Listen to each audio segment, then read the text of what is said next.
उभे असताना विजय संगीत मध्ये गीत नंबर 176 हे गाणार आहोत.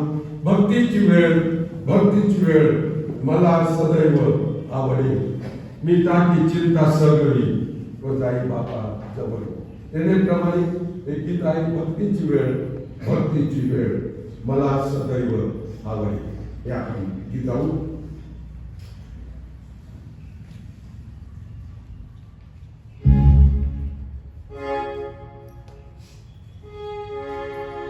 एकशे 76 विजय संगीत.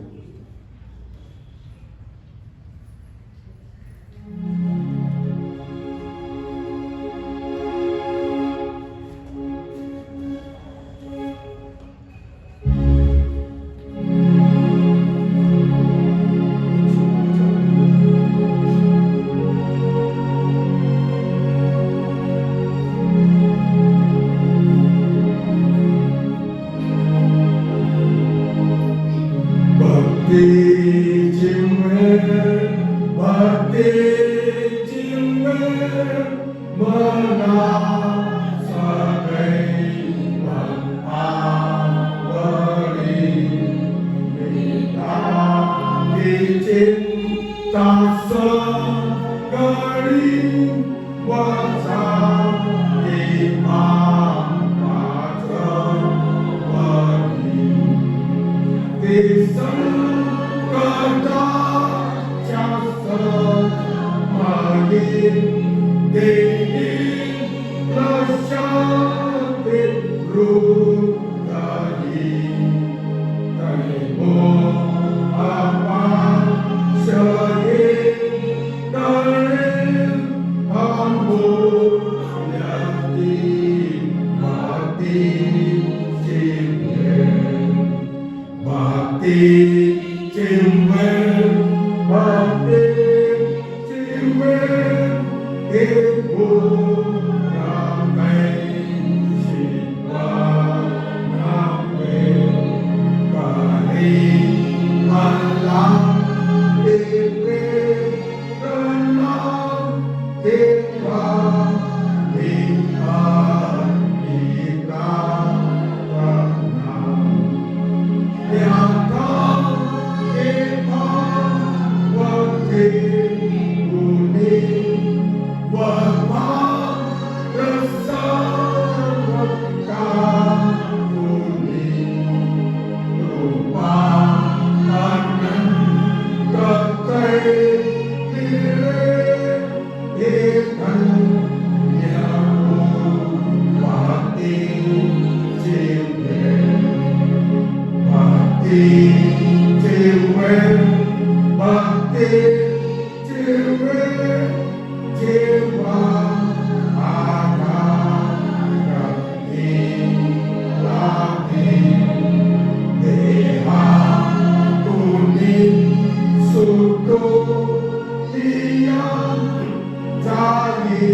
मी एक गीत गाऊन प्रभूला धन्यवाद देऊया. विजय संगीत मध्ये गीत नंबर 24 प्रभू आम्ही दीन प्राणी तुझ पुढे नमितो. याने प्रमाणे गीत आहे. आपण प्रभू समोर प्रभूया त्याला धन्यवाद देऊया.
वाचणार आहोत आणि म्हणून त्यासाठी आपण काढूया स्तोत्र संहिता 91 स्तोत्र संहिता 91 ईश्वरी संरक्षण त्याचा मूळ हेतू आहे आणि ते आपण उभे असताना देवाच्या वचनाचा मान सन्मान करण्यासाठी म्हणून आपण वाचणार आहोत. आणि पहिलं वचन मी, दुसरं वचन आपण येण्याप्रमाणे आपण हे स्तोत्र वाचूया.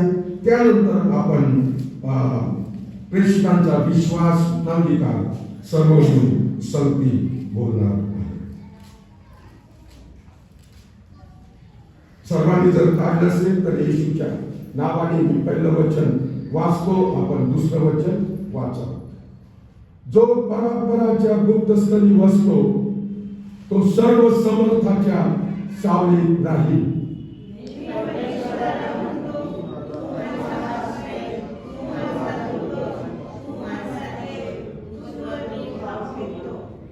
कारण तो बांध्याच्या पाशापासून घातक मरीपासून तुझा बचाव करेल.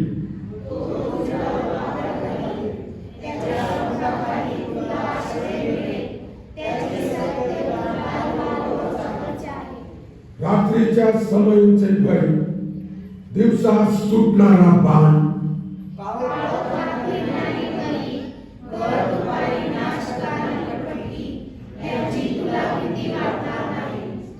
तुझ्या बाजूस सहस्रावधी पडले, तुझ्या उजव्या हातास लक्षावधी पडले तरी ती तुला भिडणार नाही.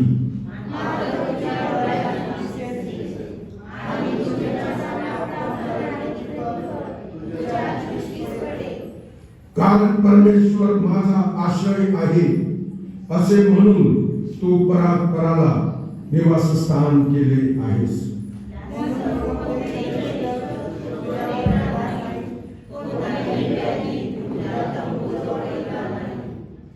कारण तुझ्या सर्व मार्गात तुझे रक्षण करण्याची तुझ्याविषयी तो आपल्या दिव्य दूतांना आज्ञा दे.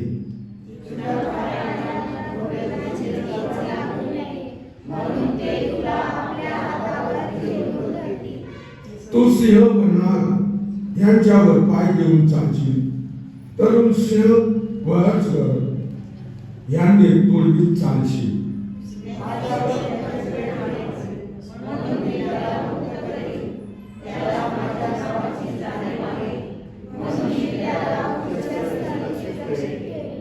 तो माझा धावा करील तेव्हा मी त्याला उत्तर देईन. संकट समयी मी त्याच्या जवळ असेल. मी त्याला मुक्त करीन. मी त्याला गौरव देईन.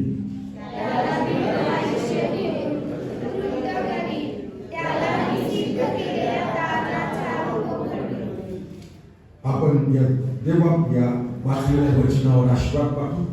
त्यावेळेला आपण सर्व मिळून संगती प्रेषितांचा विश्वास व पालिका आपण बोलूया. सर्व समर्थ देवचा पिता, आकाश व पृथ्वी यांचा उत्पन्न करता त्याचवर मी विश्वास करीतो आणि त्याचा एकुलता एक पुत्र येशू ख्रिस्त आमचा प्रभू, जो पवित्र आज्ञेच्या युगाने गर्भरूपी झाला आणि मरेच्या उदरीस जन्मास आला. पिलाताच्या वेळेस त्याने दुःख भोगले, त्याला वधस्तंभाला खिळले, जो मरण पावला व त्याला तुळले, जो मृत लोकात उतरला व तिसऱ्या दिवशी मेलेल्यामधून पुन्हा उठला, स्वर्गात चढला आणि सर्व शक्तिमान देवचा पिता त्याच्या उजवीकडे बसला आहे. तेथून जिवंतांचा व मेलेल्यांचा न्याय कराव्यास जो येणार आहे त्याचवर मी विश्वास ठेवतो.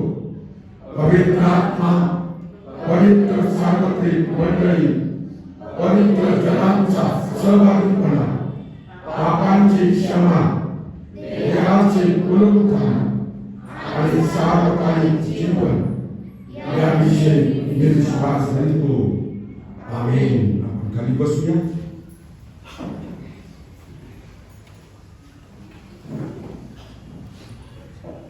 यावेळेला आपण प्रार्थनेत जाणार आहोत आणि येणाऱ्या विषयांसाठी आपण प्रार्थना करतो. ते येण्याप्रमाणे आहे. आपण आपल्या शहादा मंडळीसाठी प्रार्थना करू. आज खूप सुंदर ऊन पडलेला आहे 2-3 दिवसानंतर. त्याला धन्यवाद देऊया की या 22 सालामध्ये प्रभूने आपल्या मंडळीला आणलेला आहे, तो सांभाळत आहे. आम्ही यावेळेला आमच्या नंदुरबार काउन्सिल क्षेत्रातील सर्व ज्या मंडळे आहेत आणि नंदुरबार मंडळी, त्या सर्व मंडळांसाठी आणि त्यामध्ये सेवा करणारे सर्व सेवक वर्ग त्यांच्यासाठी आम्ही प्रार्थना करणार आहोत. SM ट्रस्ट चेअरमन आणि एक्झिक्युटिव्ह डायरेक्टर आणि सर्व ट्रस्टी, त्याचप्रमाणे जे सर्व कार्य SM ट्रस्ट द्वारे चालू आहे त्या सर्व कार्यासाठी आपण प्रभूला धन्यवाद देऊ. त्यासाठी आपण प्रार्थना करणार. या आठवड्यात ज्यांचे वाढदिवस आहे त्यांच्यासाठी आम्ही प्रार्थना करतो. माझ्या यादीप्रमाणे आज 9 तारीख आहे. भारती वसावे, सिस्टर भारती वसावे आहे. कुठे? अच्छा. त्यांच्यासाठी आपण प्रभूला धन्यवाद देऊया. आणि त्याचप्रमाणे छकुली आहे, तिला आपण छकुलीच म्हणतो, मला तिचं नाव माहिती आहे. आणि 14 तारखेला जुल्याबाई साने यांचा वाढदिवस आहे. त्याचप्रमाणे 15 तारखेला सुरेखा लाजरस साने यांचा आणि सुनील उर्फ मोगली याचा 15 तारखेला वाढदिवस. त्याप्रमाणे या भाव बहिणींचे वाढदिवस आहेत. आपण हे सर्व विषय प्रभू समोर प्रार्थनेच्या द्वारे ठेवूया. आपण सर्वजण आपले डोळे झाकू, आपल्या माना खाली लावूया, आपलं सगळं लक्ष आपण आपल्या प्रभूकडे लावूया. प्रार्थना होत असताना कोणी उठून जाऊ नये. प्रभूचा मान सन्मान आपण करूया आणि प्रार्थनेमध्ये काढू. पवित्र पवित्र पवित्र सेनाधीश परमेश्वर देव बापा, आम्ही तुझे मनापासून आभार मानतो, तुला धन्यवाद देतो, कारण तू चांगला आहे, तुझी दया सनातन आहे. पुन्हा एकदा आम्ही तुझी स्तुती करतो. 2022 सालाच्या या दुसऱ्या पवित्र वारी तू आम्हाला तुझ्या पायाजवळ तुझ्या पवित्र मंदिरात आणलेला आहेस. मी तुझे आभार मानतो. पुष्कळ भावांना आणि बहिणींना, मुलांना मुलींना तू या ठिकाणी आणलंस. तुझी स्तुती असो, ज्यांनी तुझ्या अनंत उपकारांची आठवण करून तुला धन्यवाद देण्यासाठी जे तुझ्या पवित्र मंदिरात आणि परिसरात आलेले आहेत. प्रभू, मी तुझी स्तुती करतो, कारण तू चांगला आहे, तुझी दया सनातन आहे. प्रभू, आम्ही तुझी स्तुती करतो, कारण स्तोत्र करतात दावीद म्हणतो त्याप्रमाणे परमेश्वर किती चांगला आहे याचा अनुभव घेऊन पहा. त्याचवर भाव घेतो तो पुरुष धन्य, आणि खरोखर तू चांगला आहे याचा अनुभव आम्ही 2021 सालामध्ये अनेक वेळा घेतलेला आहे प्रभू. आणि या 22 सालामध्ये देखील तोच अनुभव, काहीपेक्षा दुप्पट अनुभव घेण्यासाठी तू आम्हाला हे वर्ष, नवीन वर्ष 2022 तू आम्हाला दाखवलंस तुझ्या दैनंदिन कृपेने. म्हणून मी तुझे मनापासून आभार मानतो. प्रभू, मी तुला प्रार्थना करतो, यावेळेला एक आमची बहीण प्रभू निर्मला चोपडे, निर्मला सिस्टर निर्मलाबाई चोपडे यांना रात्री येशू तू आपल्याकडे बोलावून घेतलंस. प्रभू, त्या झोपल्या आणि आता त्या प्रभू चिरकालीन शांतीमध्ये विसाव्यासाठी तुझ्याकडे आलेले आहेत. आम्ही त्यांच्या जीवनासाठी मी तुला कोटी कोटी धन्यवाद देतो. मी त्या ठिकाणी 4 वर्ष सेवा करीत असताना त्या परिवाराचा मला खूप आधार झाला, खूप मदत झाली. संपूर्ण चोपडे परिवार, त्यांच्यासाठी मी तुला धन्यवाद देतो. त्या बहिणीसाठी तुझे आभार मानतो. आज जे सर्व दुःखित परिवार आहे त्यांची आम्ही आठवण करतो. प्रभू, तू त्यांचं सांत्वन, त्यांना धीर दे आणि त्यांचे अश्रू पुस कर, अशी मी तुला विनंती करतो. प्रभू, आज आमचे प्रभू लवणे सर, जे आमच्या काउन्सिलचे सेक्रेटरी आहेत, ते पण कोरोनाने प्रभू सिव्हिल हॉस्पिटलमध्ये ऍडमिट आहेत. प्रभू, त्यांची परिस्थिती काय तुला सर्व ठाऊक आहे. आयुष्य देणारा तू आहे, आणि म्हणून त्यांना आम्ही तुझ्या समोर आणतो. जर तुझी इच्छा आहे की त्यांनी अजून प्रभू तुझी सेवा करावी, तर त्यांना तू आयुष्य दे आणि चांगलं बरं होऊन त्यांना पुन्हा आपल्या घरी, आपल्या प्रिय लोकांमध्ये आणि तुझी सेवा करण्यासाठी तू परत त्यांना आणशी तुला प्रार्थना. प्रभू, आज आम्ही Nandurbar church council, S A church Nandurbar पथकाने असलेल्या सर्व मंडळ्या, नंदुरबार मंडळी, या मंडळांमध्ये सेवा करणारे सर्व सेवकगण, सर्व पंचमंडळ, सर्व वडील आणि सर्व सन्मान्य सभासद, या विश्वासदारे यांना मी तुझ्या समोर ठेवतो. प्रभू, दिवस फार कठीण आहे. जगाची, आमच्या भारताची, आमच्या महाराष्ट्राची स्थिती दिवसेंदिवस बिकट होत चाललेली आहे. व्हायरस मुळे प्रभू अनेक लोक मरत आहेत. व्हायरसची बाधा झालेली आहे. पुष्कळ लोकांना प्रभू आता लाखामध्ये आकडा केलेला आहे प्रभू. तरी प्रभू, मी तुला विनंती करतो की आमच्या मंडळांमधील सर्व तुझ्या विश्वासणाऱ्यांचा, तुझ्या दासांचा तुझ्या दिवसात सांभाळ कर आणि सर्वांना प्रभू तुझ्या येण्याच्या दिवसासाठी तयार कर प्रभू, जागृत कर प्रभू. विश्वास ठेव प्रभू शेवटपर्यंत, तुझ्याशी, तुझ्या मंडळीशी. आज प्रत्येक चर्चमध्ये प्रभू तुझे लोक एकत्र जमून तुझी उपासना आराधना करीत आहेत. तुझे सेवक तुझं वचन सांगतील, त्यांना तू तुझ्या आत्म्याच्या सामर्थ्याने भर. त्यांचा तू उपयोग करून घे प्रभू. तुझं गौरव त्यांच्याद्वारे होऊ दे, आम्हा सर्वांद्वारे, अशी मी तुला नम्र प्रार्थना करतो. प्रभू आमचे एसएम ट्रस्ट, आमच्या एसएम ट्रस्टचे चेअरमन, एक्झिक्युटिव्ह डायरेक्टर आणि सर्व जे एसएमचं कार्य आहे प्रभू, फार मोठं कार्य आहे. पुष्कळ स्टेशन आहे, त्यामध्ये स्टेशन मॅनेजर्स आहेत, स्टेशन आहे शहादा आणि विशेष नंदुरबार शहादा, धानोरा, धुळे या ठिकाणी इंग्लिश मीडियम स्कूल आहे. नंदुरबार शहादा येथे इंग्लिश मीडियम ज्युनियर कॉलेज आहे. नंदुरबारला मराठी ज्युनियर कॉलेज आहे प्रभू. त्याचप्रमाणे धानोरा, नंदुरबार, शहादा आणि सेलिमपूर, मुंदलवड या ठिकाणी मराठी शाळा आहे. या सर्व शाळांचे प्रिन्सिपल आणि हेडमास्टर आणि सर्व स्टाफ, नॉन टीचिंग स्टाफ यांच्यासाठी मी तुला धन्यवाद देतो. ज्या हॉस्टेल्स आहेत प्रभू, त्या हॉस्टेलमध्ये विशेषतः शहादा, नंदुरबार या ठिकाणी भरपूर स्टुडंट आहेत. या हॉस्टेलचे हॉस्टेल मॅनेजर, त्यांचे सर्व असिस्टंट्स, हॉस्टेलमध्ये सेवा करणारे बहिणी, स्वयंपाकी बाया, त्यांची मी आठवण करतो प्रभू. त्या सर्वांना तू सांभाळ, त्यांना सहाय्य कर प्रभू. आपल्या कामामध्ये विश्वास ठेव आणि तुझं गौरव त्याद्वारे होते. जे विद्यार्थी विद्यार्थिनी हॉस्टेलमध्ये राहून शिकत आहेत, त्यांना हे सर्व व्हायरस पासून प्रभू तू सांभाळ प्रभू. कोणालाही त्याची बाधा होऊ देऊ नको. स्वर्गीय ज्ञान बुद्धी शहाणपण पुरी, अशी मी तुला नम्र प्रार्थना करतो. आणि या कार्याद्वारे फक्त तूच उंचीला जा. सर्व ज्या अडचणी आहेत, ते आर्थिक असो किंवा इतर सर्व अडचणी दूर करण्यासाठी तू या सर्व प्रियजनांचं तू सहाय्य कर, अशी मी तुला नम्र प्रार्थना करतो.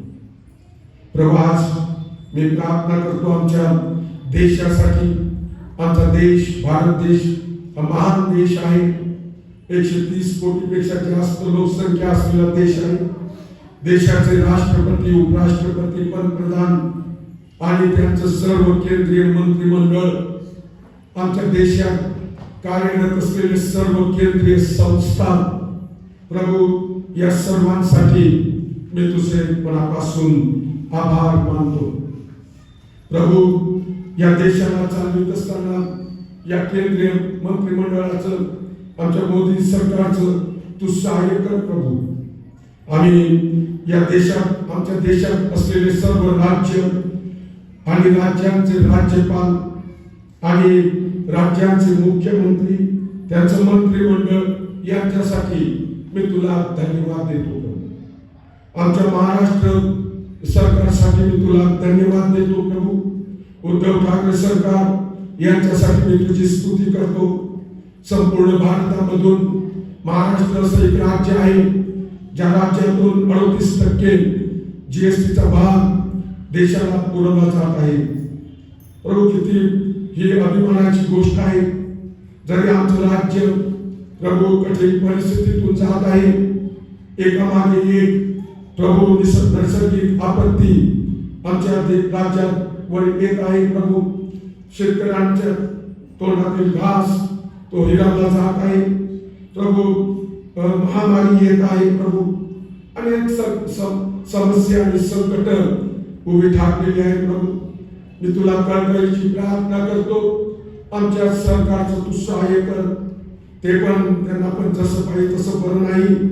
उद्धव ठाकरे सरकार, उद्धव ठाकरेजी यांना त्यांना स्पर्श करून आरोग्य दे आणि या राज्याची सेवा करण्यासाठी आमच्या महाराष्ट्र सरकारचं तू सहाय्य कर. सर्व जे प्रश्न आहेत ते सर्व सोडविण्यासाठी त्यांना तू मदत कर. सर्व आमच्या राज्यात असलेले सर्व 36 जिल्हे आणि त्यांचे प्रभू जिल्हाधिकारी, कलेक्टर साहेब, त्यांचे सर्व प्रभू कर्मचारी वर्ग सर्व जिल्हा परिषदचे अध्यक्ष आणि त्यांचे सर्व कर्मचारी वर्ग, आमचे पोलीस डिपार्टमेंटचे सर्व एसपी साहेब आणि त्यांचे कर्मचारी वर्ग, तालुका लेवलवर असलेले सर्व तहसीलदार, BDO साहेब आणि प्रभू इतर जे कर्मचारी वर्ग आहेत त्यांचे, त्या सर्वांचं तू सहाय्य कर. या राज्याला आणि आमच्या देशाला पुढे नेण्यासाठी प्रभू या सर्व अधिकारी वर्गाला, कर्मचारी वर्गाला तू सहाय्य कर, विश्वासपणा दे, अशी मी तुला नम्र प्रार्थना करतो. आमच्या देशात, आमच्या मंडळीमध्ये या आठवड्यात ज्या प्रिय भाऊ बहिणींचे वाढदिवस आहेत त्यांच्यासाठी मी तुला धन्यवाद देतो. भारती वसावे, छकुली, जुलियाताई सानी, त्याचप्रमाणे सुरेखा, लाजरस आणि सुनील या सर्वांची मी आठवण करतो. प्रभू त्या सर्वांना वाढदिवस येणारं वर्ष तो आनंदाचं लाभाचं जाऊ दे. प्रभू ज्या दिवशी त्यांचा वाढदिवस आहे त्या दिवशी त्यांनी आपलं समर्पण तुझ्या हातात करून नवीन वर्षाला सुरुवात करावी तुझ्याद्वारे, म्हणून त्यांचं तू सहाय्य कर. प्रभू त्या सर्वांना तुझ्या स्वाधीन करतो. प्रभू आजची भक्ती आम्ही तुझ्या हातामध्ये सोपितो. प्रभू तुझं वचन ऐकण्यासाठी तू आमच्या अंतःकरणाचे कान तू मोकळे कर. पुन्हा एकदा आलेल्या सर्वांसाठी मी तुला धन्यवाद देऊन हे प्रार्थना तुझ्याच नावाने करतो म्हणून तू आहे. आमेन. यावेळेला संदेश ऐकण्याच्या आधी पुन्हा एक विशेष गीत आपण ऐकणार आहोत. आपल्या मनाची तयारी करण्यासाठी आणि क्वायरला मी विनंती करीत आहोत त्यांनी लवकरात लवकर त्यांची सुरुवात करा. जे बाहेर आहेत क्वायरचे त्यांना विनंती की त्यांनी आतमध्ये यावं.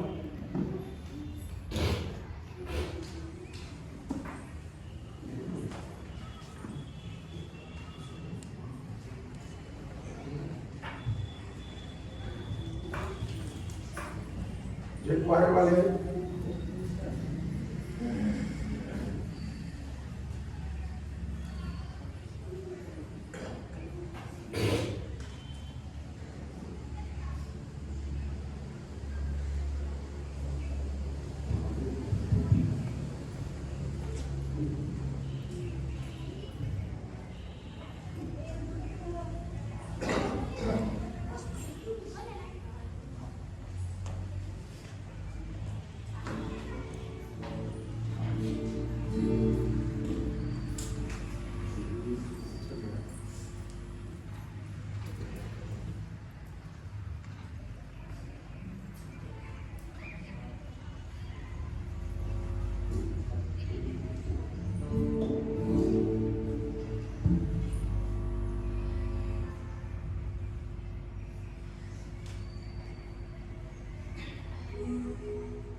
याचे आभार मानतो, कारण पुष्कळ तास प्रॅक्टिस करत असतात या ठिकाणी येऊन.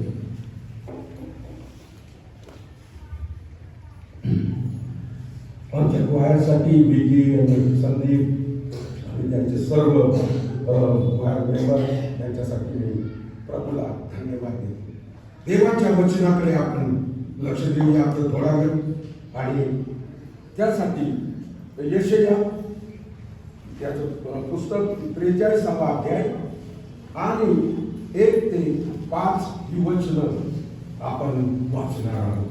यशया 43 1 ते 5 ही वचनं आपण यावेळेला वाचणार आहोत.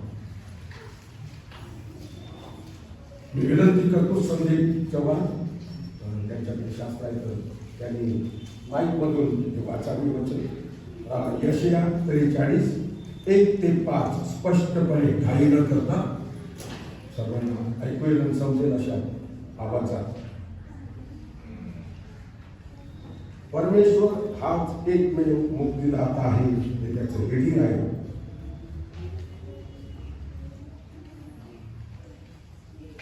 यशया 43 1 ते 5. 1 ते 5. तरी आता हे याकोबा, तुझा उत्पन्न करता आणि हे इस्रायला तुझा निर्माण करता परमेश्वर असे म्हणतो, भिऊ नको, कारण मी तुला सोडले आहे. मी तुला तुझ्या नावाने हात मारले आहे. तू माझा आहेस. तू जगातून चालशील तेव्हा मी तुझबरोबर असेल. नद्यातून चालशील तेव्हा त्या तुला बुडविणार नाही. अग्नीतून चालशील तेव्हा तू भाजणार नाहीस. ज्वाला तुला पोळणार नाही, कारण मी परमेश्वर तुझा देव आहे. मी इस्रायलाचा पवित्र प्रभू तुझा त्राता आहे. मी तुझ्याकरिता मिसळ खंडा दाखल दिला आहे. तुझ्याबद्दल कुश व सभा दिली आहे. तू माझ्या दृष्टीने अमोल आहेस. तू मोठ्या योग्यतेचा आहेस. बघ, मी तुझ्यावर प्रेम करतो, म्हणून तुझ्या जीवाबद्दल मनुष्य राष्ट्रे मी देईन. भिऊ नको, कारण मी तुझबरोबर आहे. मी तुझा वंश उगवती करून आणि मावळती करून तुला मी एकवट करीन. देवभक्ताचं वाचलेलं वचन आमच्यासाठी आजच्या संदेशाच्या द्वारे आशीर्वादित करो. आणखी एक वचन आहे, फक्त एक वचन आहे, नीतिसूत्र याचा 1 अध्याय आणि 7वं वचन. परमेश्वराचं भय ज्ञानाचा प्रारंभ होय. यामध्ये भय हा शब्द जो आहे, आज आम्ही नवीन वर्षामध्ये पदार्पण केलेलं आहे. प्रत्येक नवीन वर्ष आमच्यासाठी उत्साह, स्तुती, आनंद आणि एक नवीन जीवनाची संधी आणत असते. आज नवीन वर्षामध्ये आपण प्रवेश केलेला आहे आणि आपण आनंदही करीत असाल त्यासाठी. तरी हे नवीन वर्ष लक्षात ठेवा, हे नवीन वर्ष या सर्वांसोबत, या आनंदासोबत किंवा उत्साहासोबत, स्फूर्तीसोबत येणाऱ्या भविष्याची चिंता, समोर येणाऱ्या उद्याची भीती आणत असते किंवा निर्माण करते. लक्षात ठेवा, जसं परमेश्वर यहोशुआला म्हणाला, मोशे म्हणून पावलेला आहे, मात्र तू खंबीर हो, हिम्मत धर, भिऊ नको, घाबरू नको. जुनं वर्ष संपलं 2021 साल. आम्ही 2022 सालामध्ये प्रवेश केलेला आहे. एका नवीन स्फूर्तीने, नवीन उत्साहाने, नवीन उद्देशाने, आनंदाने. पण हे नवीन वर्ष आम्हाला येणाऱ्या भविष्याची चिंता आमच्या समोर ठेवत असते किंवा उद्याची भीती आमच्यामध्ये निर्माण होत असते. आई वडिलांना त्यांच्या लवकर वाढणाऱ्या मुला मुलींची काळजी वाटते. मुलं मुली फार लवकर वाढतात. मी 2009 ते 2013 या सालात धुळ्याला होतो. आणि आता जेव्हा मी मागे गेलो, जेव्हा त्यावेळेला काही मुलं मुली संडे स्कूलमध्ये इतक्या मोठ्या होते, मला आश्चर्य वाटतं की त्यांच्यापैकी कितीतरी मुलं मुली विशेष नर्सिंगला आहे. एक मुलगी पतिता म्हणून ती स्टाफ नर्स पण झालेली आहे आणि सेवा करत आहे. 3-4 मुली शिक्षण घेत आहे, मुलं चांगलं उच्च शिक्षण घेत आहे. ज्यांना मी संडे स्कूलमध्ये बसलेलं पाहिलं, त्यांचे कार्यक्रम पाहिले, पण डोळ्याला असताना म्हणजे आई बाबांना आपल्या लवकर वाढणाऱ्या मुला मुलींची काळजी असते, त्याच्या सुरक्षिततेची, आणि आपण देखील लवकरच म्हातारपणाकडे झुकत आहोत याची काळजी ते करत असतात. आई वडील पुष्कळ. पण काळजी, चिंता व भीती या गोष्टी आमच्या जीवनाचा एक भाग आहे. लक्षात ठेवा, या एकच राहतील असतीलच आमच्या संगती. ते अंग आहे एक. काळजी, चिंता आमच्या जीवनाचा एक भाग आहे किंवा एक अंग आहे. एक अशी गोष्ट आहे ज्यापासून आपण कोणीही सुटू शकत नाही. या सर्वांपासून, काळजी, चिंतेपासून. उदाहरणार्थ, काही वर्षापूर्वी अमेरिकेतील शिकागो शहरामध्ये जगातील काही प्रमुख विद्वानांचं संमेलन भरलं होतं. आणि त्या संमेलनामध्ये एक अमेरिकन विद्वान भाषण करीत होता. आणि भाषणामध्ये त्याने हे सांगितलं, आज जन्मलेल्या बालकाला आपल्या जीवनात पाहायला मिळेल काय काय काय आज जन्मलेल्या बालकाला आपल्या जीवनात पाहायला मिळेल काय? विजेचे संकट, कंगाली आणि भूकमारी, आणि अमेरिकेच्या 1/4 भागामध्ये भीषण भूकंप होतील, हे त्याला पाहायला मिळणार. त्यांचा नाश होणार भयंकर मोठ्या भागाचा, असं त्यांनी भाषण केलं.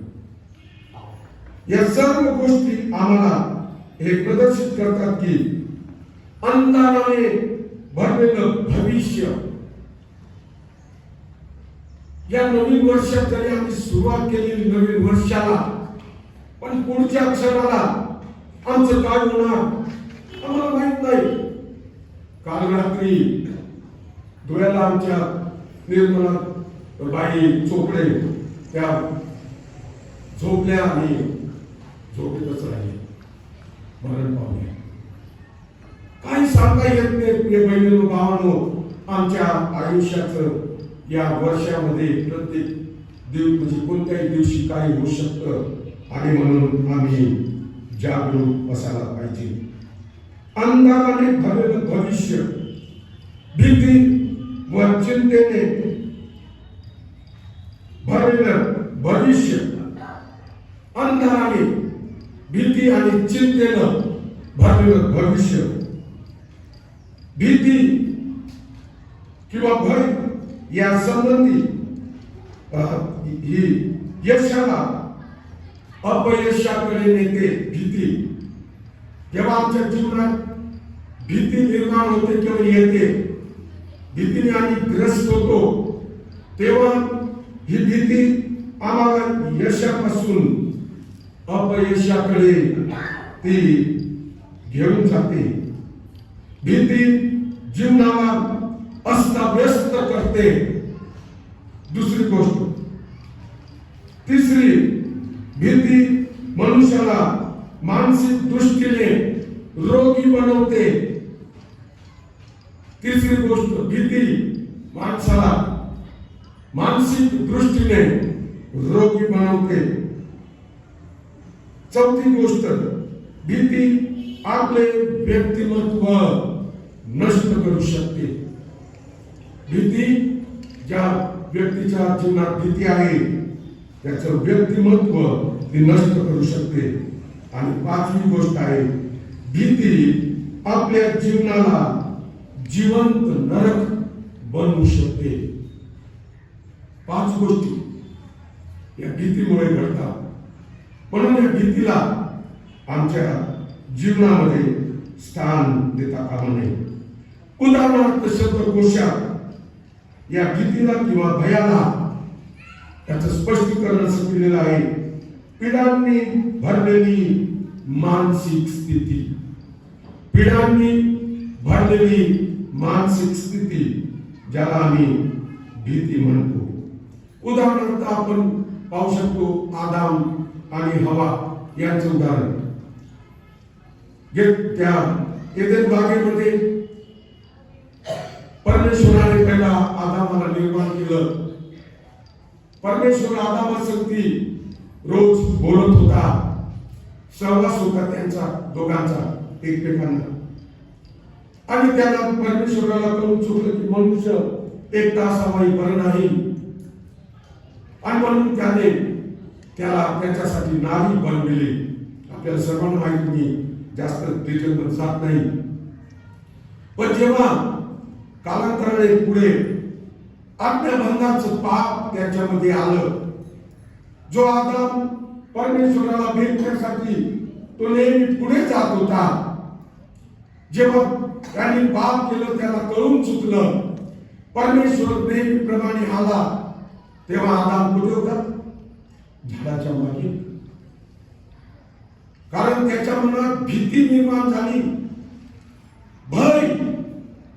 भयाने तो ग्रस्त झाला, आणि म्हणून त्या परमेश्वराला भेटण्याऐवजी तो झाडाच्या आड लपला. पाप आम्हाला परमेश्वरापासून दूर भटकायला शिकवतो. तेव्हापासून आजपर्यंत जगातील प्रत्येक व्यक्तीला या भयाला मधून जावे लागते. पण सर्व प्रकारची भीती किंवा भय हे हानिकारक असतात असं नाही. एखादं लहान मूल गर्दीने भरलेल्या सडकेवरून, रस्त्यावरून चालत नाही, ते बाजूने चालत. भयामुळे सावधानतेने वाहन चालक हळू वाहन चालवतात, कारण भय. पण सर्व प्रकारच्या भयांपेक्षा परमेश्वराचं भय, आध्यात्मिक भय सर्वात उत्तम आहे. परमेश्वराचं भय सर्वात उत्तम आहे. देवाच्या वचनातून आम्हाला पाहायला मिळतं. आणि नीतिसूत्र जर तुम्ही काढाल, त्यामध्ये शलोम राजा 1:7 मध्ये सांगतो की परमेश्वराचं भय ज्ञानाचा प्रारंभ होय. 7 ठिकाणी नीतिसूत्रामध्ये शलोम राजा परमेश्वराचा भय करण्याने काय आम्हाला लागतं त्याविषयी तो सांगतो. मी अगदी थोडक्यात सांगतो ती वचन. नीती 1:7, परमेश्वराचं भय ज्ञानाचा प्रारंभ होईल. नीती 8:13, परमेश्वराचं भय म्हणजे दुष्कर्माचा द्वेष करणं होय.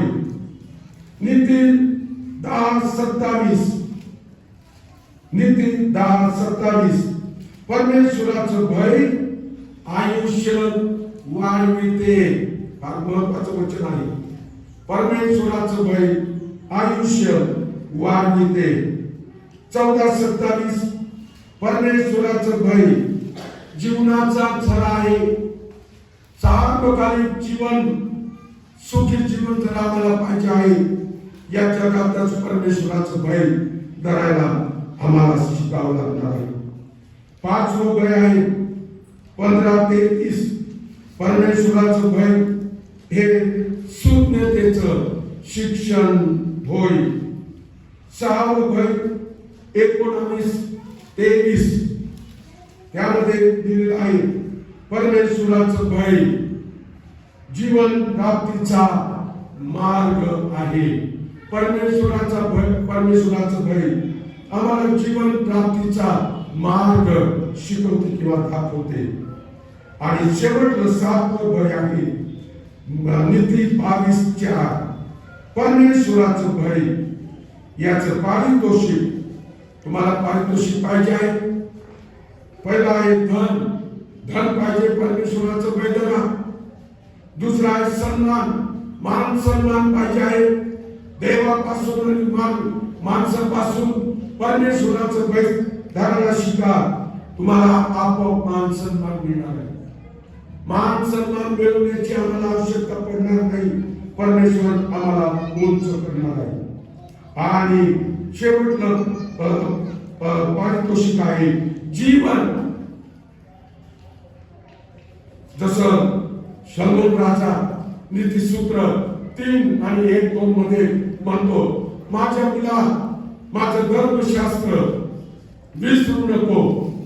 तुझ्या चित्तात माझ्या आज्ञा सतत वागव, कारण त्यापासून तुला दीर्घ आयुष्य, वयोवृद्धी आणि कल्याण प्राप्त होईल. परमेश्वराचं भय करण्याने आम्हाला दीर्घ आयुष्य, वयोवृद्धी आणि कल्याण हे प्राप्त होणार आहे. हे पारितोषिक. आणि म्हणून हे सर्वात चांगलं भय आहे परमेश्वराचं भय. हे असं भय आहे ज्याद्वारे आम्ही मानसिक रीतीने रोगी होत नसतो. आमचं जीवन उलट आशीर्वादित होतं. आमचं जीवन समृद्ध होतं आणि आमचं जीवन हे सामर्थ्यवान होतं. 3 गोष्टी आम्हाला लागतात.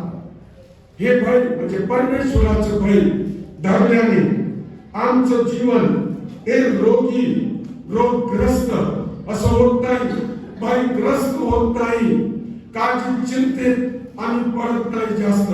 पण 3 गोष्टी आम्हाला प्राप्त होतात त्यापासून की आमचं जीवन हे आशीर्वादित होतं पहिलं.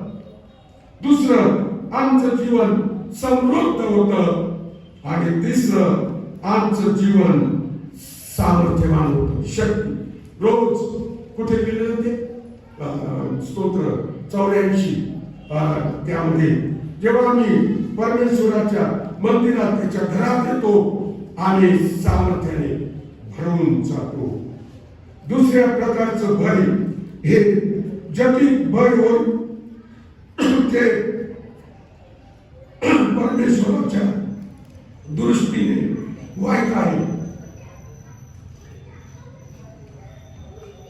म्हणून तो सांगतो, भिवू नको, घाबरू नको, मी तुझ्या संगती आहे. पवित्र शास्त्र आम्हाला सांगते की काळजी चिंतेने भरलेलं जटिल भय हे एक प्रकारचं पाप आहे. शंका, पवित्र शास्त्रातल्या वचनांवर शंका आणणं देखील पाप आहे. निराशा, आम्ही म्हणतो निराशा, आम्ही निराश होतो कारण निराशा ही सैतानापासून आहे. आणि जेव्हा मनुष्य शेवटी निराश होतो तेव्हा तो आपल्या जीवनाचा शेवट करतो. म्हणून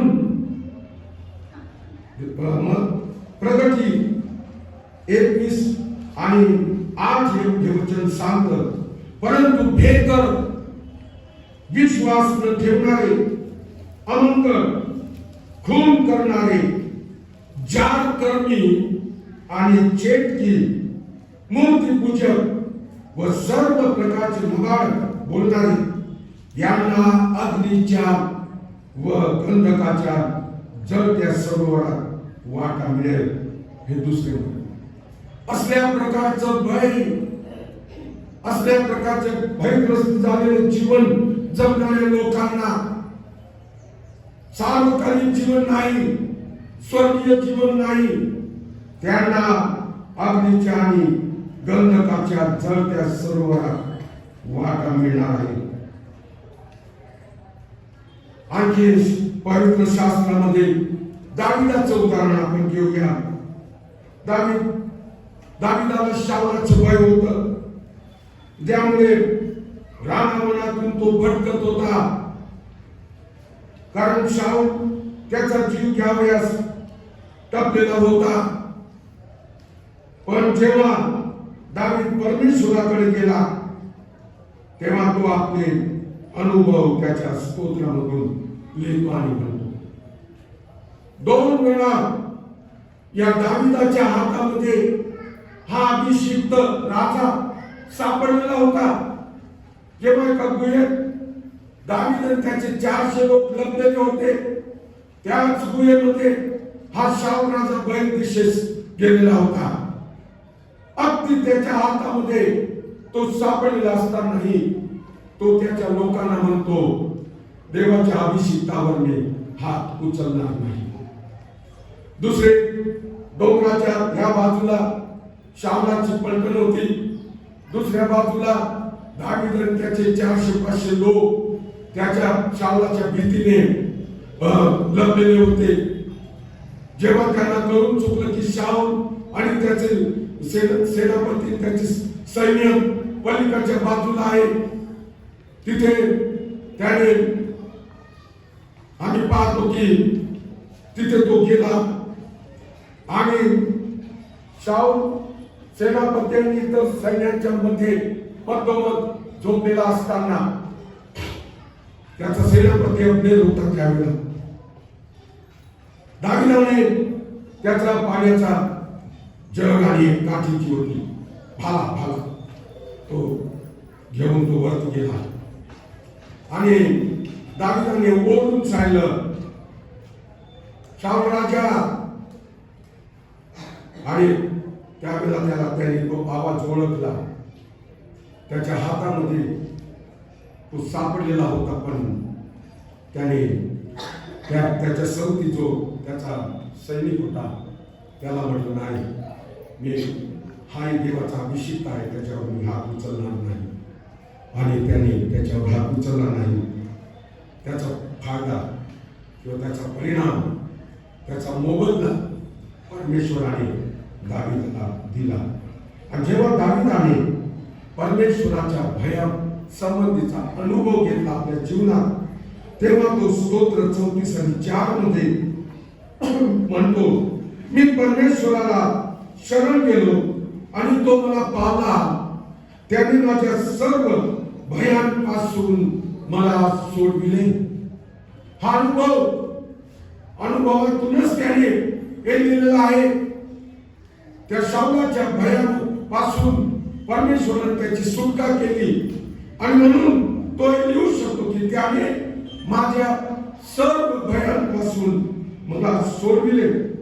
तोच दावीद त्याच स्तोत्राच्या 7व्या वचनात पुढे लिहितो, परमेश्वराचा दिव्य दूत त्याचे भय धरणाऱ्यांसोबती छावणी देतो आणि त्यांचं संरक्षण करतो. जर आम्ही परमेश्वराचं भय धरतो तर परमेश्वर त्याच्या दिव्य दूतांच्या द्वारे आमच्या आजूबाजूला छावणी देतो आणि आमचं संरक्षण करतो. स्तोत्र 91 आणि 10 वचनात आम्ही वाचलं,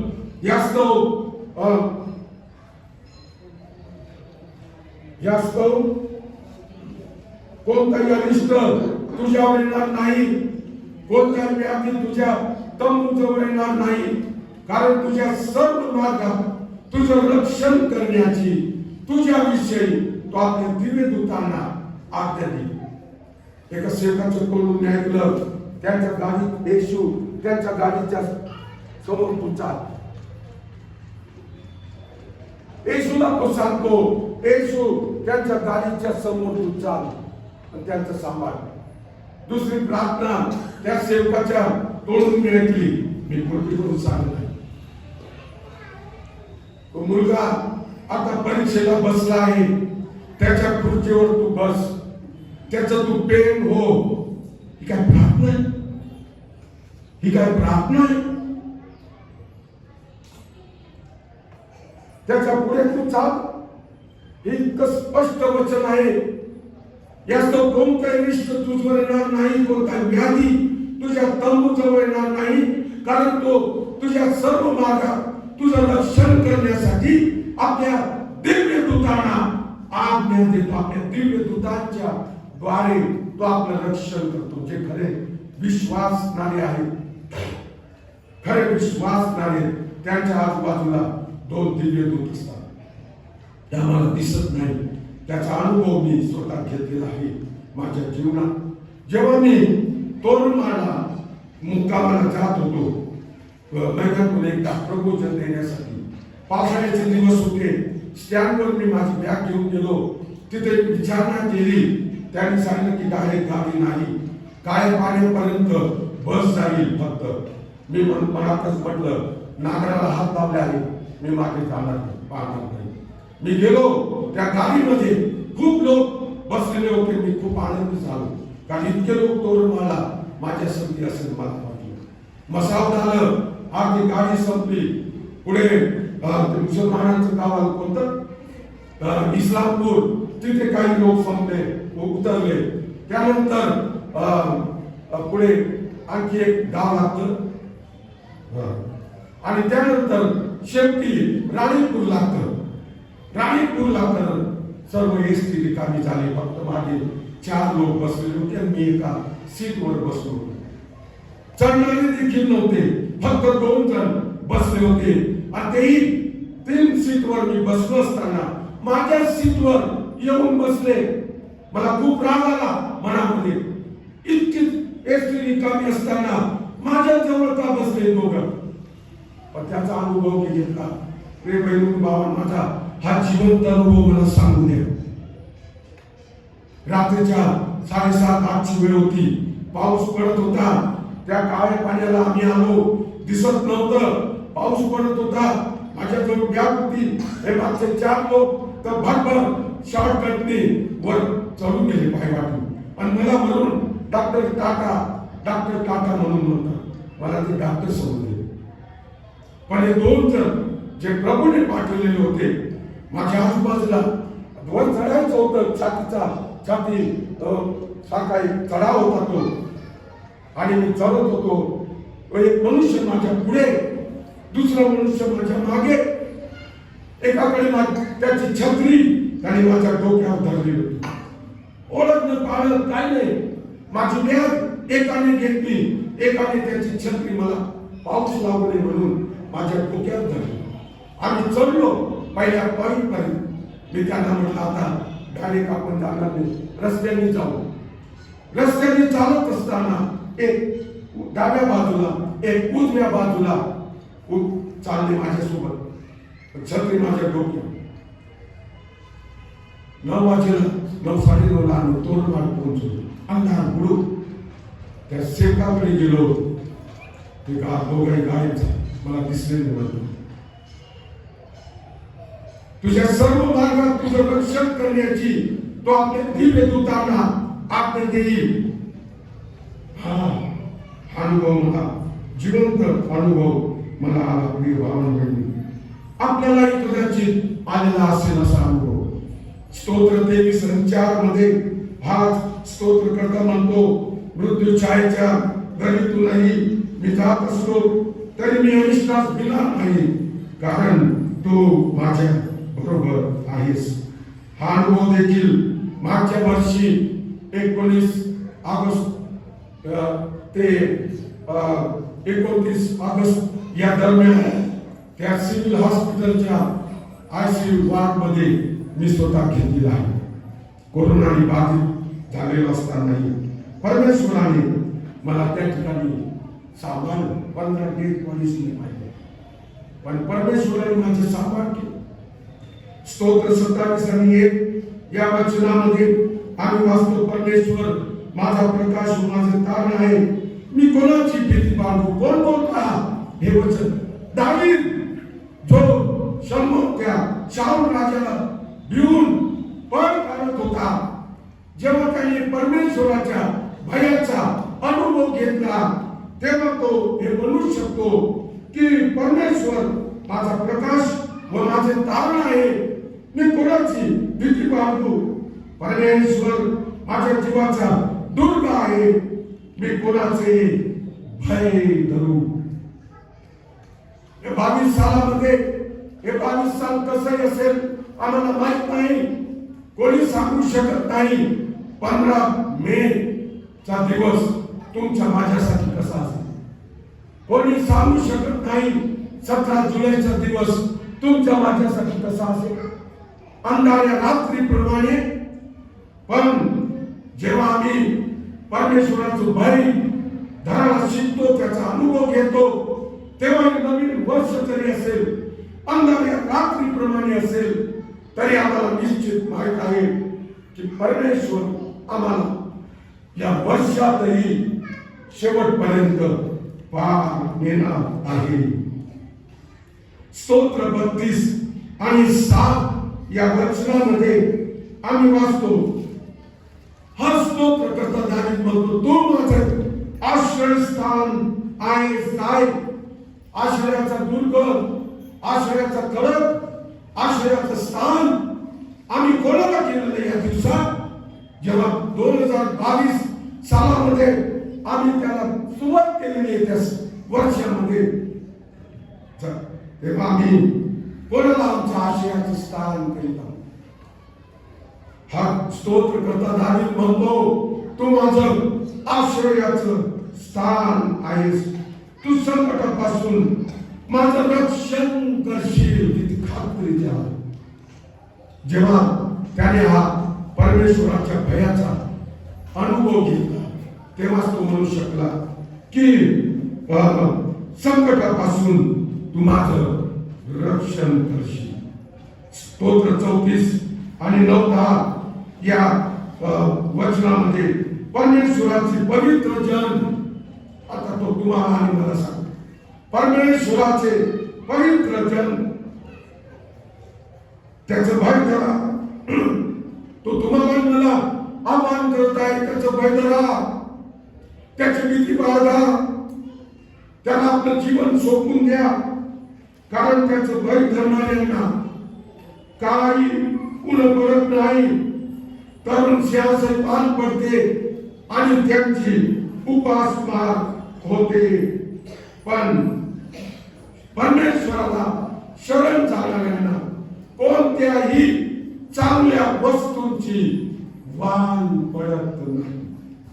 म्हणून या नवीन वर्षात पदार्पण तर आपण करून चुकलो आहोत, परंतु या भयंकर भयापासून आपल्याला मुक्त व्हायचं असेल तर एकच मार्ग आहे, तो म्हणजे परमेश्वरावर भरोसा, परमेश्वरावर भाव, परमेश्वरावर भिस्त, परमेश्वरावर श्रद्धा ठेवायची. आम्हाला परमेश्वराचं भय आम्हाला धरायचं आहे.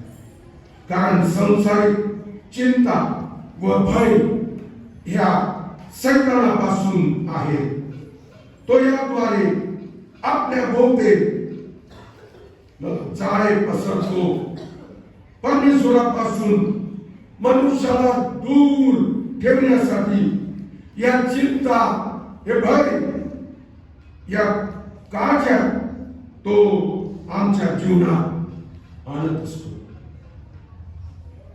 जेव्हा परमेश्वराला त्याने विनंती केली की त्या तुझं भय धरणार, तुला देवदेव करणारा तो योग त्याला माझ्या हाती सोपून जाते. परमेश्वराने त्याला सोपून दिलं, पण त्याला म्हटलं त्याचा जीव तू घेऊ शकत नाही. त्याचं सर्वस्व घे. आपल्या सर्वांना ते माहीत आहे. शैतानाने त्याला भयंकर पिडलं.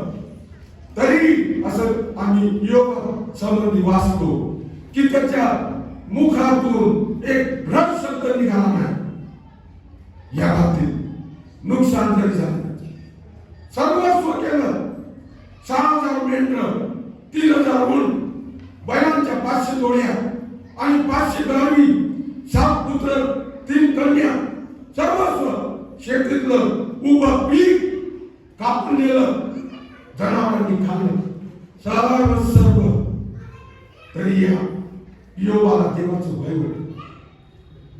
म्हणून त्याने आपल्या पत्नीला म्हटलं, परमेश्वराने दिलं, परमेश्वराने दिलं, धन्य त्याचं. अरे काय देवदेव करीत बसला आहे. दे देवाला शिव्या आणि भरून जा. बायको सांगते जेव्हा तिने त्याला धीर द्यायला पाहिजे अशा वेळी बायको त्याच्या विरुद्ध जाते. पण योगाने देखील परमेश्वराच्या भयाचा अनुभव घेतलेला होता, म्हणून तो हे करू शकतो. म्हणून येशू मत्तई 6:27 मध्ये म्हणतो, काळजी चिंता करून आपल्या आयुष्याची दोरी हातभर वाढवण्यास तुम्हामध्ये कोण समर्थ आहे? कोण समर्थ आहे? जेव्हा मला आमच्या आयुष्याचा शेवटच माहित नाही केव्हा असणार, तर आम्ही आमच्या आयुष्याची दोरी काही ठिकाणी विलभर वापरला शब्द, काही ठिकाणी हातभर वाढवू शकत नाही. आम्ही समर्थ नाही त्यासाठी. कारण परमेश्वराचं भय आयुष्य वाढविते, हे लक्षात ठेव. मानस शास्त्रज्ञांच्या मते 4 प्रकारचं भय. 4 प्रकारचं भय. अगदी 10 मिनिटात मी त्याविषयी आपल्याला सांगू इच्छितो, कारण आपल्याला वाचत आहे. पहिलं भय आहे नुकसानीचं भय. नुकसानीचं भय. पुष्कळ नुकसानासंबंधी आपल्याला भय आहे. उदाहरणार्थ नोकरीतून बसावे लागते की काय, मला पगारात काही अलाउन्स बंद होणार की काय, माझा काही ना आजाराचं भय असतं, काही ना जगातील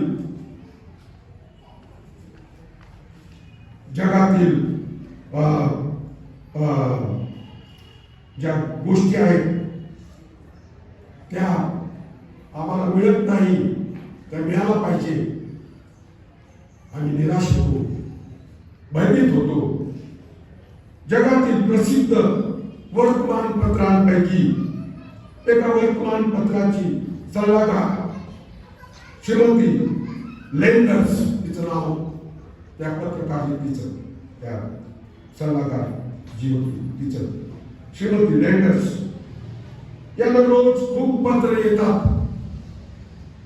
ज्या जास्त करून भीतीने ग्रस्त झालेल्या लोकांची असतात ही पत्र.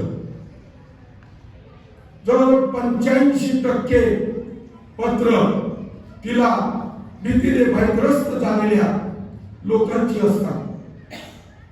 जवळजवळ 10,000 पत्र तिला रोज येत असतात.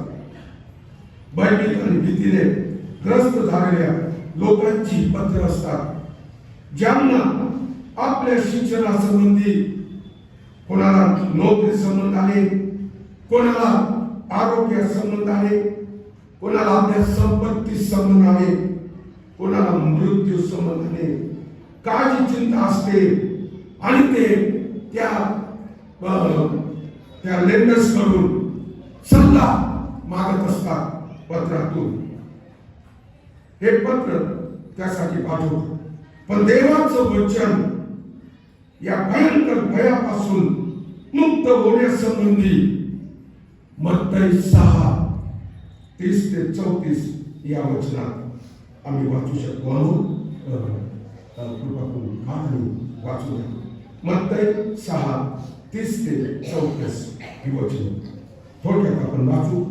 मत्तई 6:30-34 हा सुंदर प्रभू येशूची ही वचन आहे. आपण वाचून घेऊ, त्याशिवाय आपल्याला कळणार नाही. 30-34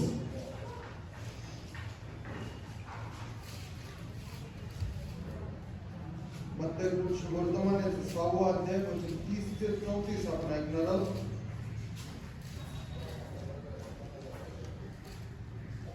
जे रानातले आज आहे व उद्या भट्टीत पडेल, त्याला जर देव असा पोशाख घालतो, तर अहो तुम्ही अल्पविश्वासी, तो विशेष करून तुम्हाला पोशाख घालणार नाही काय?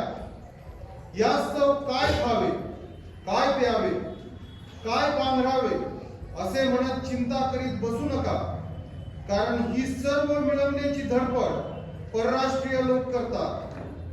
तुम्हाला या सर्वांची गरज आहे हे तुमचा स्वर्गीय पिता जाणून आहे. तर तुम्ही पहिल्याने त्याचे राज्य व त्याचे नीतिमत्व मिळवण्यास झटा, म्हणजे त्याबरोबर ह्या सर्व गोष्टी तुम्हाला मिळतील. या 4-5 वर्षांमध्ये एक शब्द 6 वेळा आलेला आहे, चिंता. चिंता म्हणजेच काळजी. येशू या काळजी चिंते संबंधाने या वचनातून आम्हाला शिकवतो.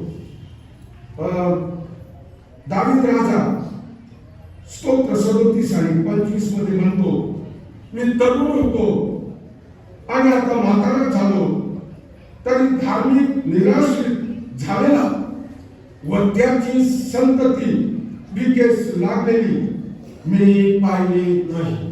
कारण परमेश्वराचं भय धरायला तो शिकलेला होता. परमेश्वरावर व त्याच्या वचनावर भरोसा ठेवा, विश्वास ठेवा. आपल्या जीवनात काही नुकसान होते की काय हे भय आपल्यामध्ये कदापि राहणार नाही, असा विचार देखील आपल्या मनात येणार नाही. दुसरं भय, ते भय आहे वेदनेचं किंवा दुःखांचं भय. वेदना आणि दुःखांचं भय. लोक प्रवास करतात, भरपूर अपघात होतात, लोक मरतात, पण आपणही प्रवास करतो तेव्हा आपल्याला अपघाताची भीती वाटते. कधी कधी तेच विचार मनात घोळत असतात. आपण प्रवासाला घराच्या बाहेर पडताना आपली पत्नी म्हणते, सांभाळून जा आणि सुखरूप या. काही ट्रकच्या मागे मी वाचत असतो, वाचलेले की तुझी लेकरं तुझी वाट पाहत आहे, म्हणजे तू सांभाळून जा. तो इशारा आपल्या नेहमी शारीरिक व आम्हाला नेहमी शारीरिक आणि शारीरिक दुःखांचं, अपघातांचं भय असतं. पण फक्त शारीरिक नसून मानसिक दुःख पण होत असतं. ते फार डेंजर, फार धोकेदायक. शब्दाने आपण दुखावले जातो. मित्र लोक मानसिक छळ करतात. आपला कोणीतरी विश्वासघात करतो, तेव्हा एक मानसिक दुःख आपल्याला होत असतं. मानसिक अशांतीमुळे पण मानसिक दुःख होत असतं आपल्याला. परंतु आम्ही परमेश्वराजवळ जाऊन त्याला शरण गेलो तर तो आमच्या सर्व वेदना दुःखांचं आशीर्वादांमध्ये रूपांतर करतो. आपल्या जीवनातील नकारात्मक परिस्थिती आपल्या हातात घेऊन त्यांना आमच्या जीवनाचा तो सहारा व आशीर्वादामध्ये रूपांतर करतो. सहारा देतो तो आम्हाला, आधार देतो आणि आशीर्वादांमध्ये तो त्यांचं रूपांतर करतो. MP मध्ये सागर नावाचं एक शहर आहे, आपण ऐकलं आहे. तेथे फार मोठी मंडळी आहे, आपली ख्रिस्ती मंडळी. तेथे एक हात आणि एक पाय कापलेली व्यक्ती विश्वासणारी ख्रिस्ती आहे. एक हात आणि एक पाय कापलेली व्यक्ती ख्रिस्ती विश्वासणारी व्यक्ती आहे. त्या व्यक्तीला तिचा पाय हात कापल्याचे दुःख कधीच होत नाही. त्या विश्वासणाऱ्या व्यक्तीला जरी एक हात आणि एक पाय कापलेला तरी त्याचं दुःख होत नाही. कारण तशा परिस्थितीमुळे ती व्यक्ती आपल्या साक्षीच्या द्वारे कितीतरी लोकांना प्रभूकडे घेऊन आले आहे. सहजपणे विचारता हा पाय तुमचा कसा गेला आणि ती साक्ष द्यायला लागते. आणि पुष्कळ लोक प्रभूकडे आलेले आहेत. तिसरं भय आहे, दुसरं भय वेदना आणि दुःखांचं आहे. तिसरं भय आहे अपयशाचं भय. हे आम्ही सहन करू शकत नाही. पुष्कळ असफलतेचं भय. आम्ही जीवनात पुढे जाण्याचा नेहमी कसोशीने नेटाने प्रयत्न करीत असतो. आपल्या क्षेत्रात उत्तम यशाचे प्रगतीचं शिखर गाठून आकाशाला भिडण्याचं स्वप्न पाहून तसा प्रयत्न आपण करीत असतो. पण कधी कधी आम्हाला अपयशाला तोंड द्यावं लागतं. मग आम्ही या अपयशाची भीती बाळगतो. पण हे अपयश आमच्या जीवनात केव्हा येते? जेव्हा आम्ही परमेश्वराच्या इच्छेप्रमाणे चालत नाही तेव्हा.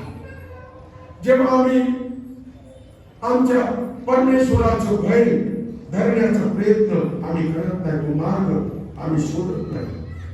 इब्री घरासपत्रियाचा 11वा अध्याय जर तुम्ही पाहिला तर पूर्ण अध्याय देवाच्या सेवकांविषयीचं वर्णन या लेखकांनी केलेलं आम्ही वाचतो.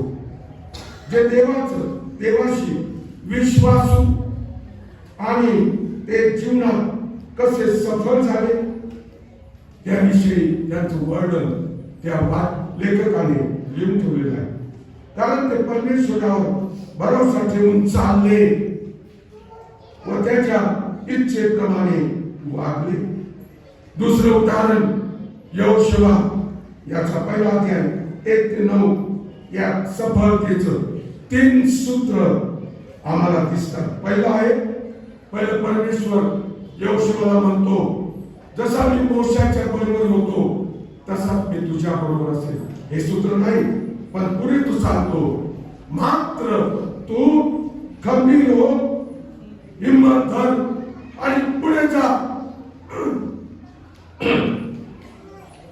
सफलतेचं पहिलं सूत्र परमेश्वर यहोशुआला देत आहे. दुसरं, परमेश्वरावर विश्वास ठेव. आणि तिसरं सूत्र आहे देवाच्या वचनाच्या मार्गदर्शनाखाली व देवाने लावून दिलेल्या नियमाप्रमाणे चाल, तर तुला यश प्राप्ती घडेल. तुला यश प्राप्ती घडेल. 3 सूत्र. पहिलं सूत्र आम्ही पाहिलं पुन्हा थोडक्यात की खंबीर हो आणि हिम्मत करून पुढे जा. दुसरं, परमेश्वरावर विश्वास ठेव. आणि तिसरं, देवाच्या वचनाच्या मार्गदर्शनाखाली व देवाने लावून दिलेल्या नियमाप्रमाणे चाल, तर तुला यश प्राप्ती घडेल. प्रिय भावनो बहिणींनो, आम्ही कोणत्याही क्षेत्रात असू, आम्हाला यश पाहिजे असेल तर हे 3 सूत्र आम्हाला याप्रमाणे आपल्या ख्रिस्ती जीवनामध्ये करावं लागेल. शेवटलं 2 मिनिट संपवतो. शेवटलं जे भय आहे आमच्यापैकी एकही सुटत नाही यापासून. ते कोणतं भय आहे? ते कोणतं भय असेल? मरणाचं भय. मरणाचं भय, सर्व काळजी चिंता आणि सर्व प्रकारच्या भयामध्ये हे सर्वात मोठं भय मृत्यूचं भय. मृत्यूचं भय. व्यक्ती किती धार्मिक असला तरी कधीतरी तो देखील मृत्यूच्या भयाने थरथर कापतो. 1 कोरिंथ 15:26 वचन आम्हाला सांगतं की मृत्यू आमचा शेवटचा शत्रू आहे. लोकांना आपल्या मृत्यूचं भय असतं. जर मी मेलो तर माझ्या परिवाराचं कसं होईल? माझी पत्नी, मुले याचं कसं काय होणार?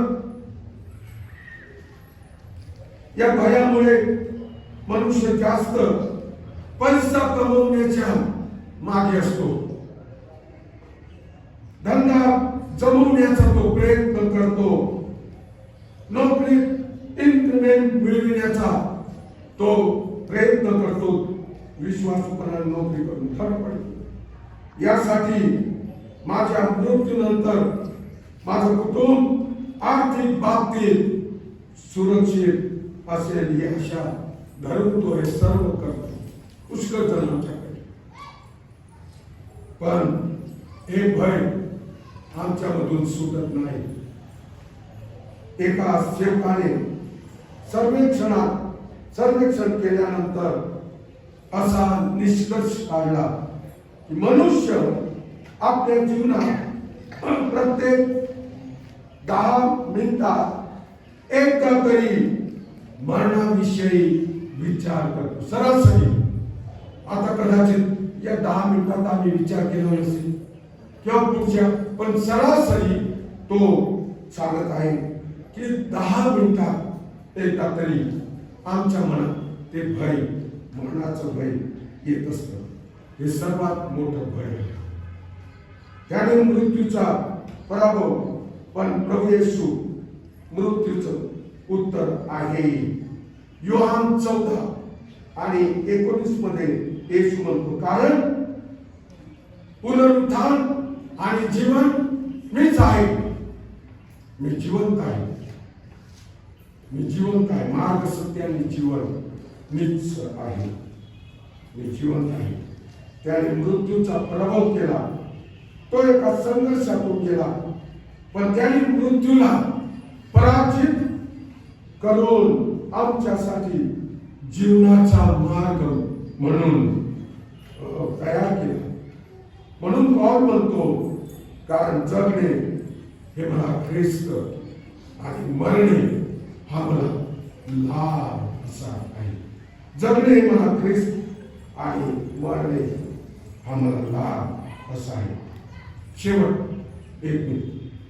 आज जर आपल्या मनात काही नुकसानाचं भय असेल तर परमेश्वराच्या वचनावर भरोसा ठेवा.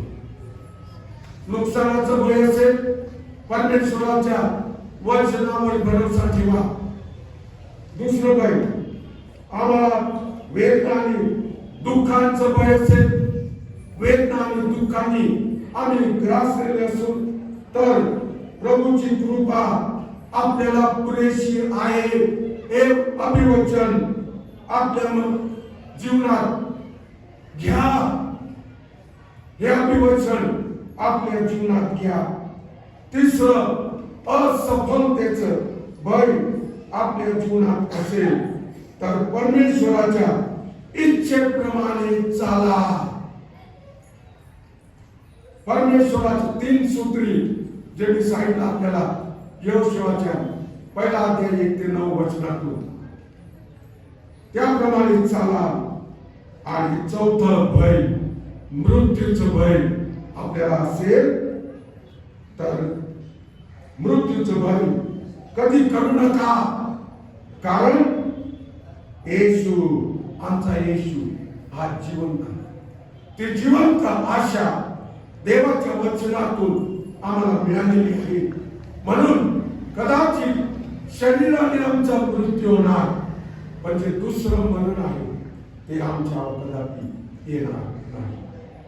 आणि म्हणून देव करो आणि या 4 जे भय आहे, 4 प्रकारचे भय आहे, प्रत्येक आमच्या जीवनामध्ये त्या भयामधून आम्हाला सुटण्यासाठी प्रभूने त्याच्या वचनातून जे मार्गदर्शन केलं त्याप्रमाणे आपण चालण्याचा प्रयत्न करू. देव तुम्हाला या वचनाद्वारे, या संदेशाद्वारे, या 22 सालामध्ये आम्ही सुरुवात केलेली आहे. हे भय मागे टाकून आम्ही, किती सुंदर वचन आहे ना, आपण आपल्या विश्वासाचा उत्पादक आणि पूर्ण करणारा येशू याकडे पाहत असावे. या वर्षामध्ये आम्ही याप्रमाणे या वचनाप्रमाणे आम्ही चालू तर 21 सालापेक्षाही दुप्पट आशीर्वाद या 22व्या वर्षामध्ये आम्ही अनुभवल्याशिवाय राहणार नाही. देव तुम्हाला या वचनाद्वारे आशीर्वाद देऊ.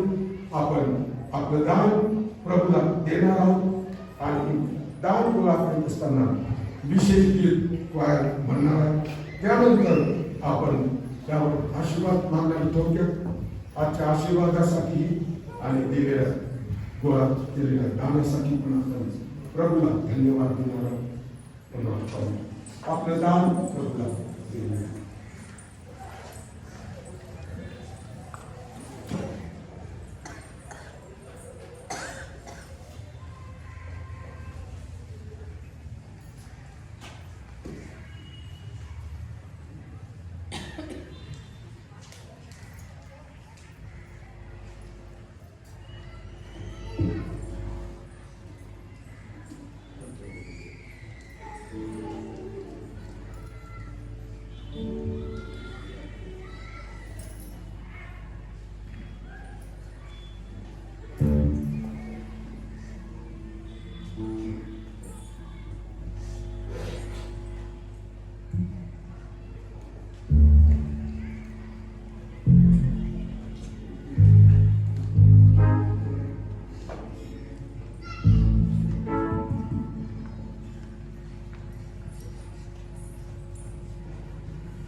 प्रभु ने मोनालिसा को बीमारी से बचाया बॉम्बे में तिच्या तिला आरोग्य दिल्याबद्दल पाचशे रुपयाचं विकास आपण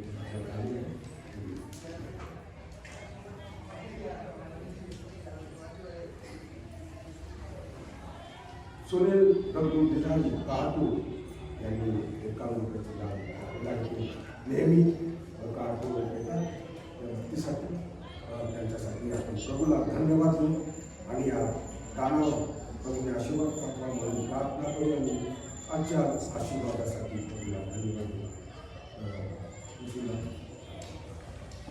प्रार्थना करू पवित्र पवित्र आकाश आणि पृथ्वीचे निर्माण करते आमच्या जीवनामध्ये मान सन्मान गौरव तुला देतो कारण प्रभू संपूर्ण सप्ताह आमच्याबरोबर होतास आम्हा प्रत्येकाच्या कामामध्ये प्रवासामध्ये सहाय्य केलं प्रत्येकाला परमेश्वर लागणार आरोग्य देखील पुरवण्यास त्यातून आम्ही तुझी स्तुती करतो तुझ्या नावाला धन्यवाद देतो या शाबातवारी पुन्हा एक बार परमेश्वर बाबा तुझ्या पवित्र पायाजवळ येऊन तुला आभारी बाबा म्हणून खास करण्यासाठी सुंदर संधी जीवनाला दिली त्याबद्दल आम्ही तुझं देतो विशेष करून इलाच्या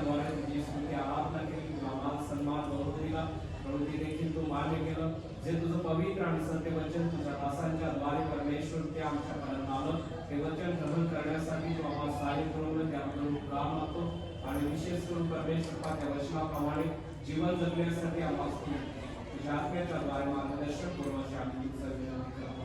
तुझ्या दासाला परमेश्वर तुझं वचन सांगण्यासाठी पवित्र आत्म्याच्या द्वारे सहाय्य करून त्याबद्दल आम्ही तुझी स्तुती करतो आणि तुझ्या नावाला धन्यवाद देतो. आज खरोखर वचन प्रभू प्रत्येकासाठी आत्मा आणि जीवन असू दे अशा आम्ही तुझं विनंती करतो. मंडळीमध्ये असलेल्या प्रत्येक लहान थोराला प्रभू येशू ख्रिस्ताने तुझ्या पवित्र आणि सामर्थ्याने नावामध्ये सोडतो. या दिवसांमध्ये परमेश्वर पाहतो प्रत्येकाचा सहाय्य करता हो, मदत करता हो अशी मी तुझं आग्रहाची प्रार्थना करतो. मंडळीचे सर्व कार्यक्रम प्रभू या दिवसांमध्ये आशीर्वादित कर आणि अल्पसदान परमेश्वर तुझ्या राज्याच्या वाढीसाठी घेण्यात आलेला आहे. परमेश्वर या दानावर तुझा विपुलतेचा आशीर्वाद पाठव आणि परमेश्वर तुझ्या राज्याच्या वाढीसाठी या दानाचा उपयोग होईल असं असतो. ज्यांनी दिलं उपकार स्तुती परमेश्वर त्या दान दिलं त्या प्रत्येकाला तुझ्या हातामध्ये सोपतो आणि आम्ही संपूर्ण वेळ तुझ्या पवित्र हातामध्ये देत आहोत. देवा आपण विशेष करून प्रार्थना केली त्याबद्दल उपकार येशूच्या नावाने प्रार्थना केली म्हणून ते आपण सर्व उभं राहूया आणि प्रभूने शिकलेली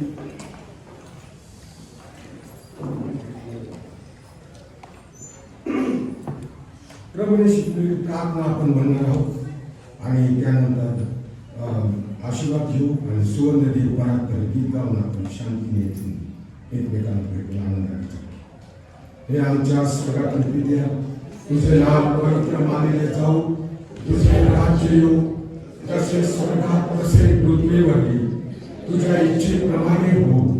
आमची रोजची भाकर आज आम्हास दे आणि जसे आम्ही आपल्या ऋणी सोडतो तसेच तू आमची ऋणी आम्हास सोड आणि आम्हास परीक्षेत आणू नकोस तर आम्हा सर्व पासून सोडी.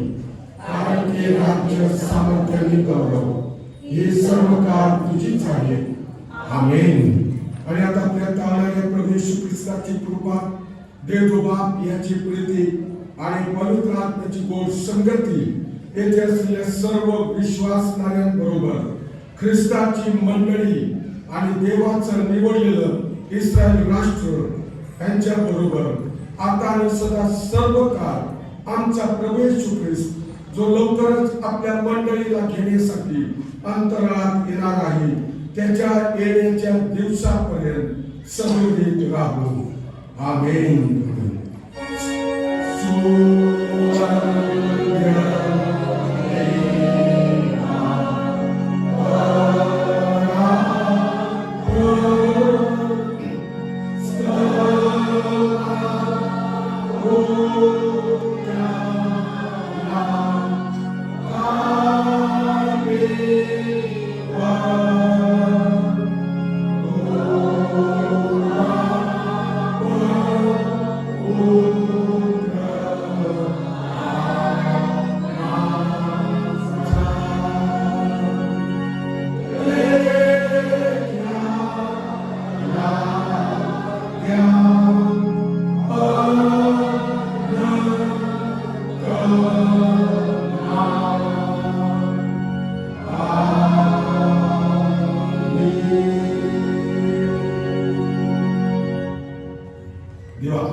We give thanks with a grateful heart. Give thanks to the Holy One. Give thanks because He's given Jesus Christ, His Son. Give thanks with a grateful heart. Give thanks